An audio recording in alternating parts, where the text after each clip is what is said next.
Bismillahirrahmanirrahim. Assalamualaikum warahmatullahi wabarakatuh. Nama saya Muhammad Hazil Luqman bin Syamuddin, megang kad matrik D19312367. Subjek ini ialah pengenalan perniagaan.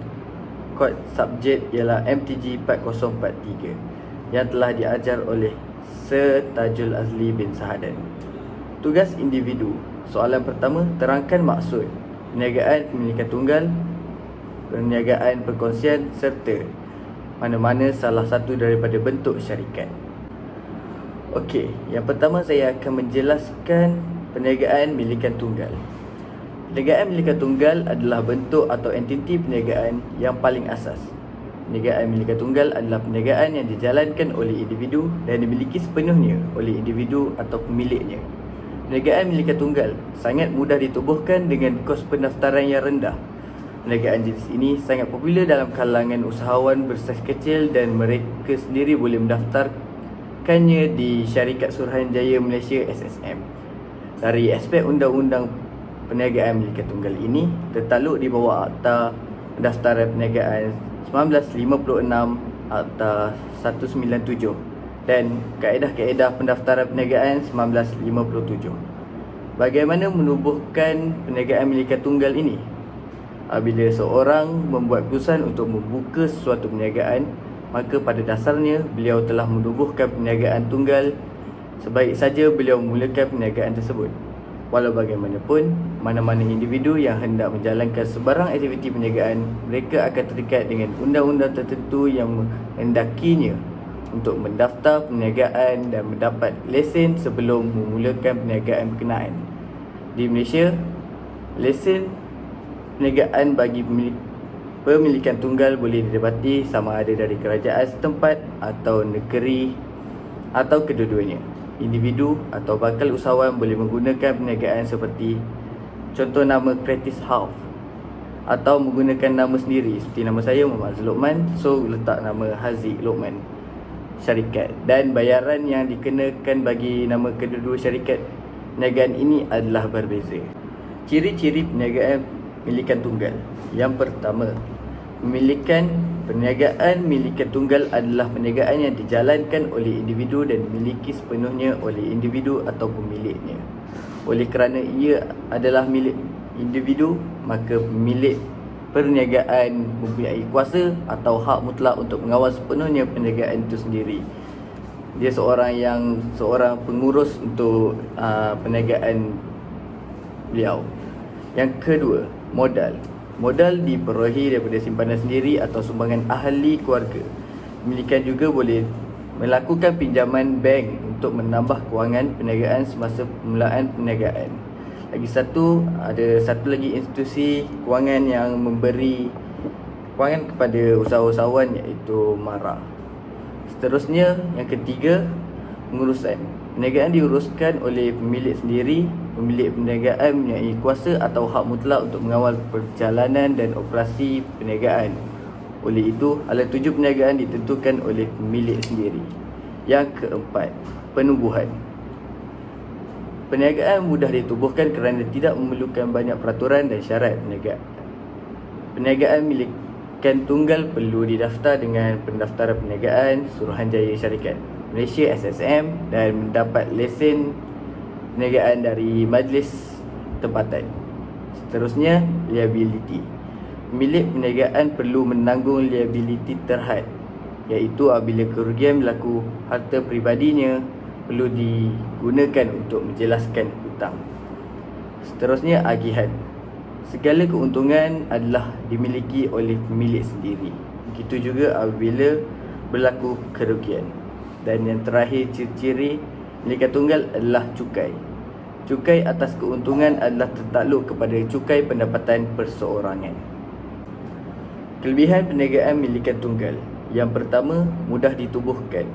Yang kedua, modal perniagaan yang kecil. Yang ketiga, bebas menguruskan perniagaan.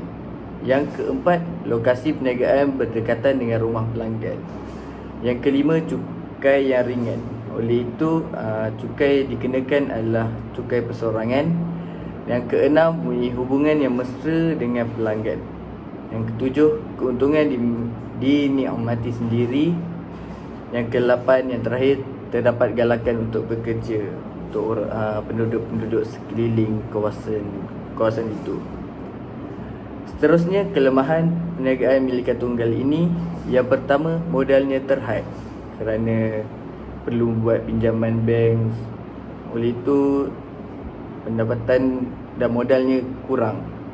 Yang kedua, tiada pembahagian kerja. Yang ketiga, tiada jaminan perniagaan akan berterusan. Jika pemilik meninggal dunia, maka perniagaan milikan tunggal ini akan dibubarkan. Yang keempat, menanggung liability tidak terhad. Jika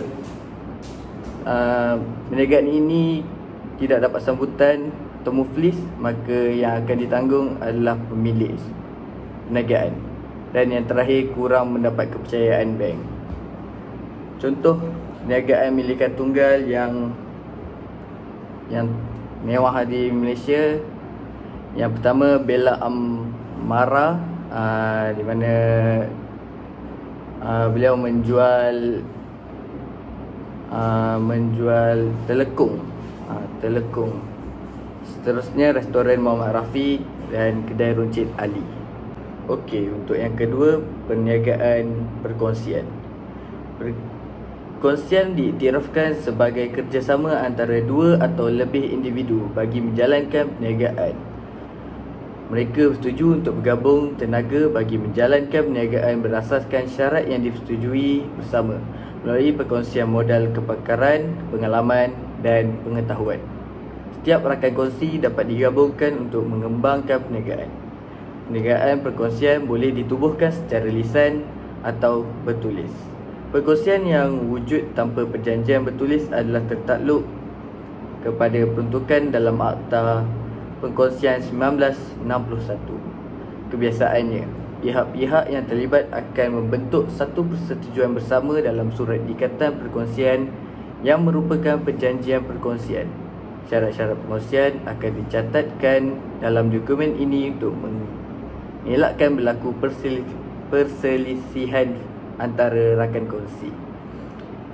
Ahli yang terlibat dalam perniagaan secara perkongsian boleh kongsi ilmu pengetahuan, kepakaran, kemahiran, pengalaman serta beban dan tugas. Jika terdapat rakan kongsi yang sakit atau ingin bercuti, tugasnya diambil oleh rakan kongsi.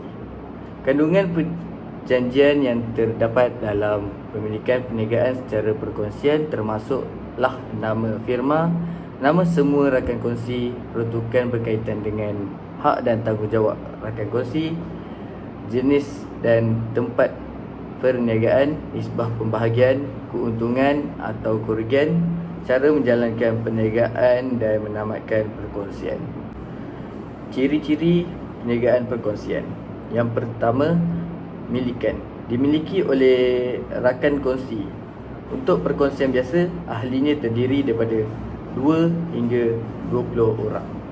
Yang kedua, modal. Disumbangkan oleh rakan kongsi mengikut jumlah dipersetujui dalam ikatan perkongsian.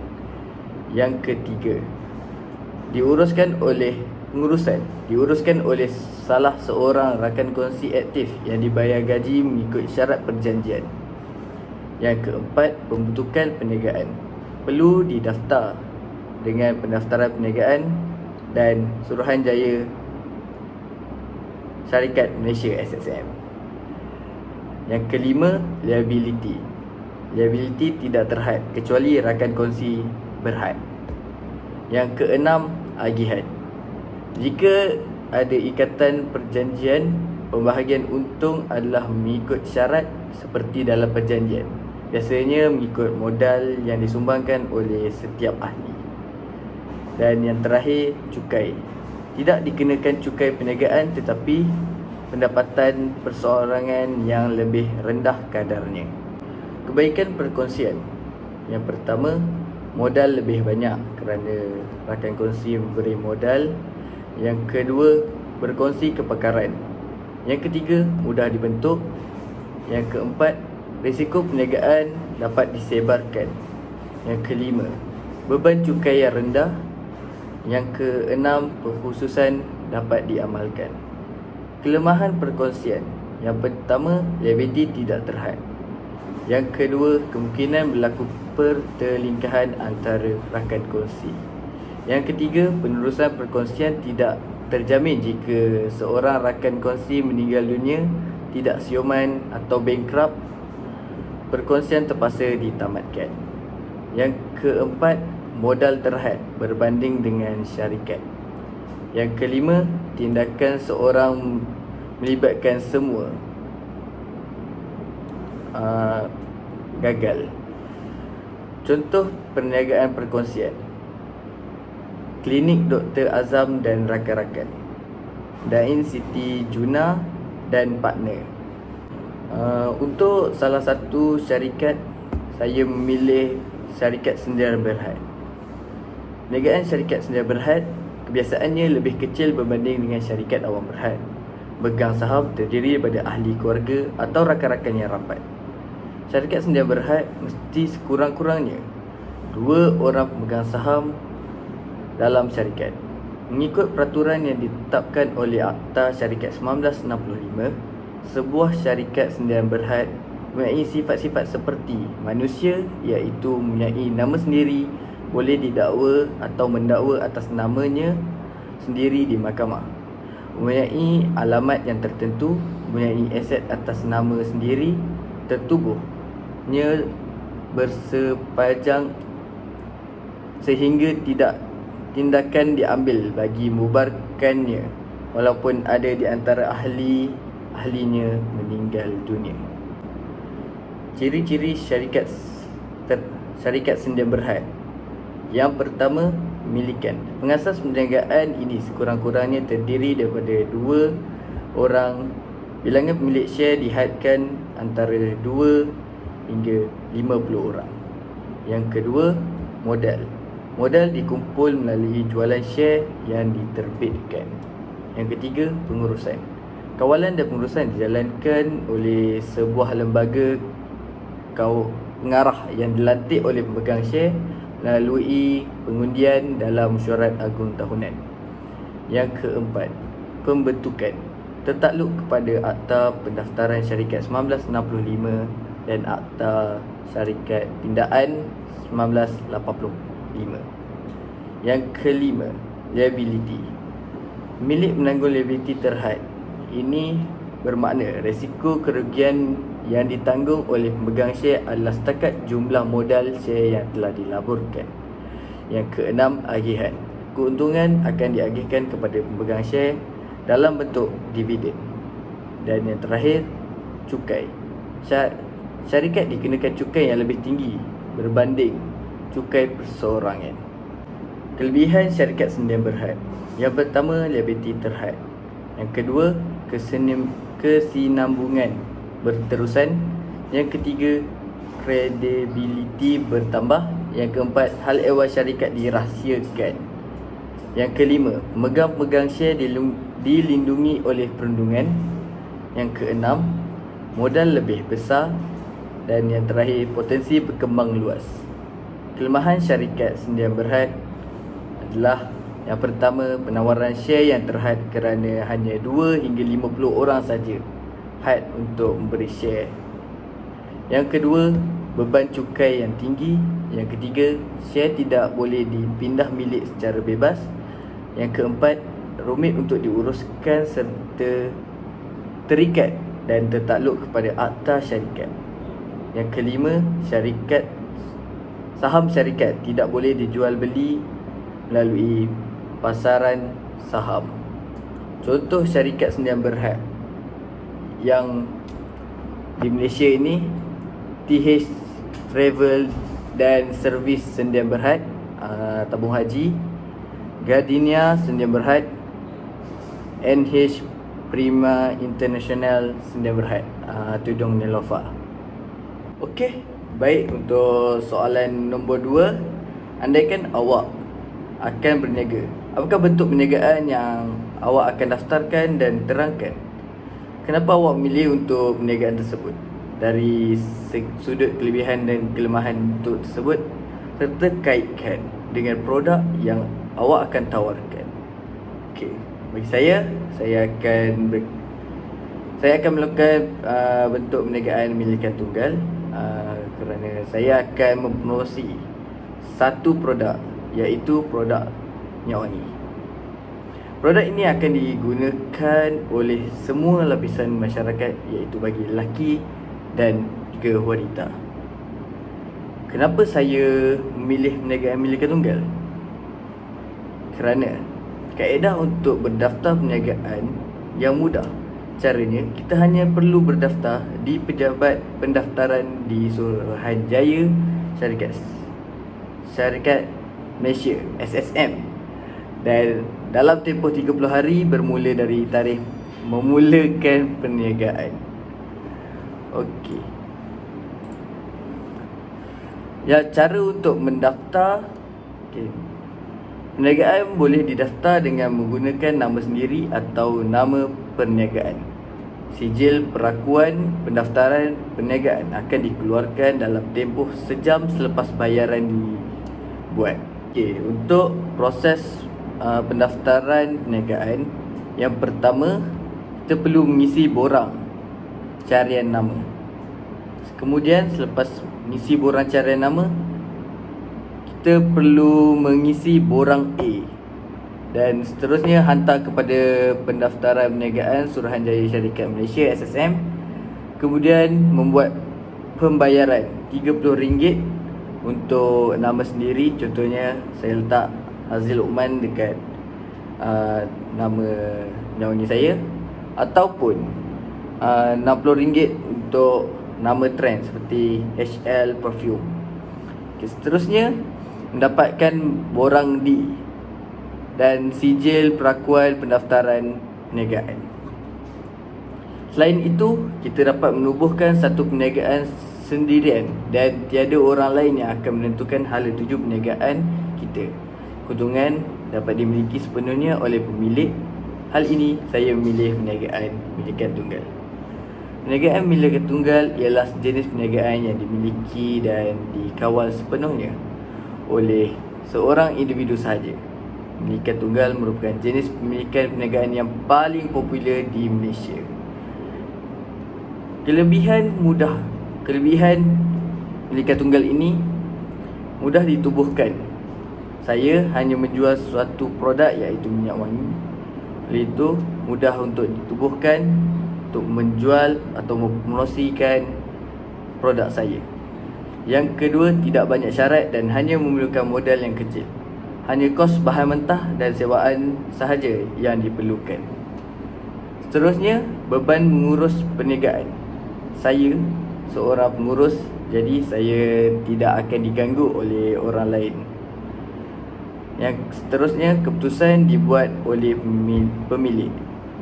Saya akan menentukan apa, berapa, bagaimana dan untuk siapa yang saya menjual produk saya ini. Seterusnya, beban cukai yang rendah.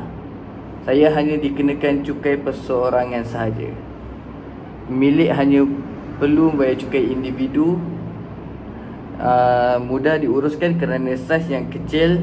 Saya dapat mengurus perniagaan ini dengan mudah kerana perniagaan pada ketika ini masih kecil.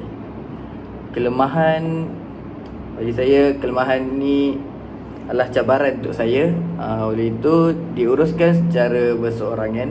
Ini adalah cabaran yang besar bagi saya untuk mulakan perniagaan Milika Tunggal ini. Saya tidak dapat idea daripada orang keliling. Sukar untuk berkembang kerana modalnya yang kecil.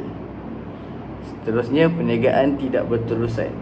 Jika saya gagal untuk menguruskan perniagaan ini atau saya meninggal dunia, maka perniagaan ini risikonya akan ditutup. Seterusnya, sukar berkongsi kepakaran dan milik menanggung liability tidak terhad.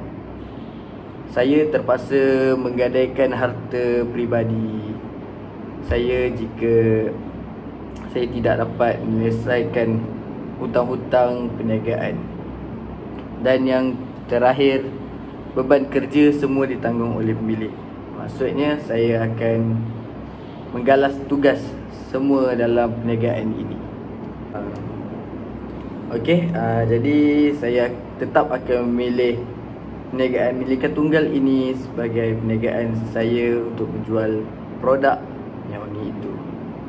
Itu saja daripada saya. Assalamualaikum warahmatullahi wabarakatuh.